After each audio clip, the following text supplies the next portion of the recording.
আসসালামু আলাইকুম।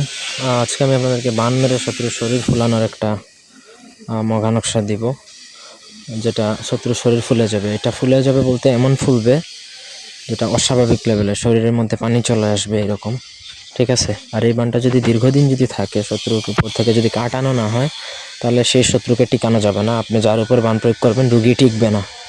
সো আমি প্রথমত বলে রাখবো যে ছোটোখাটো কোনো বিষয়, মানে খুব সামান্য বিষয়ে এই ধরনের বান প্রয়োগ করার একবারে অনুচিত, প্রয়োগ করতে যাবেন না। হ্যাঁ, আপনি যদি খুব বেশি ক্ষতিগ্রস্ত থাকেন তাহলে তার উপর এটা প্রয়োগ করতে পারেন। এটা ছেলে মেয়ে, নারী পুরুষ উভয়ের উপর প্রয়োগ করা যায়। এটা প্রয়োগের আগে নিজে খুব ভালো লেভেলের বান প্রয়োগ বা বান মারণ ক্রিয়া শিখতে হবে, আদারওয়াইজ এটা প্রয়োগ করতে যাবেন না। ব্যক্তিগত যে কোনো প্রয়োজন কিংবা যে কোনো কাজের জন্য আমাদের সাথে যোগাযোগ করতে পারবেন। স্ক্রিনে দেওয়া নাম্বারে সরাসরি ফোনে, হোয়াটসঅ্যাপে বা ইমোতে যোগাযোগ করে যে কোনো কাজ করাতে পারবেন আমাদেরকে দিয়ে, দেশে কিংবা দেশের বাইরে থেকে। এখানে একটা মগা নকশা আছে যেটা দেখতে পাচ্ছেন, এটা দিয়ে মূলত কাজ।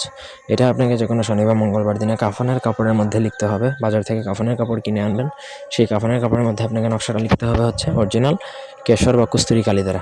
এই দুটো যে কোনো কালি দ্বারা লিখতে পারবেন, অন্য কোনো কালি দ্বারা লিখলে হবে না, আপনার কাজ হবেই না। সো নিয়মকানুন মেনেই কাজ করতে হবে। নকশার নিচে যেই শত্রুর উপর প্রয়োগ করবেন তার নাম, তার বাবার নাম, মায়ের নাম এবং ঠিকানা, এই জিনিসগুলো খুব ভালোভাবে স্পষ্টভাবে উল্লেখ করবেন।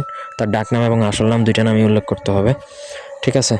তারপর আপনাকে সেই নকশাটা একটা লাল সুতা দিয়ে ভালো করে বাঁধবেন। কাপড়ের কাপড়ে লেখা শেষ হয়ে গেলে লাল সুতা দিয়ে বাঁধবেন। নকশা লেখার সময় আপনি কারোর সাথে কথা বলবেন না, একা নির্জনে বসে লিখবেন।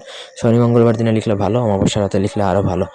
লেখা শেষে আপনাকে সেই নকশাটা একটা কলা গাছের মধ্যে মানে গিথে দিয়ে আসবেন। কলা গাছের মধ্যে এমন কোনো কলা গাছের মধ্যে গাঁথবেন যাতে সেটা অ্যাটলিস্ট এখনও কলা গাছে ফল হয় নাই, ফল হলে সেটা দ্রুত কেটে ফেলবে। ফল হয় নাই যেগুলো ছোট, সেগুলোতে আপনি গিথে দিয়ে আসবেন, ব্যাস কাজ শেষ। এটা পোতার সাথে সাথে কিন্তু শত্রুর শরীর ফুলতে শুরু করবে এবং ধীরে ধীরে কিন্তু শত্রু মৃত্যুসজ্জায় চলে যাবে।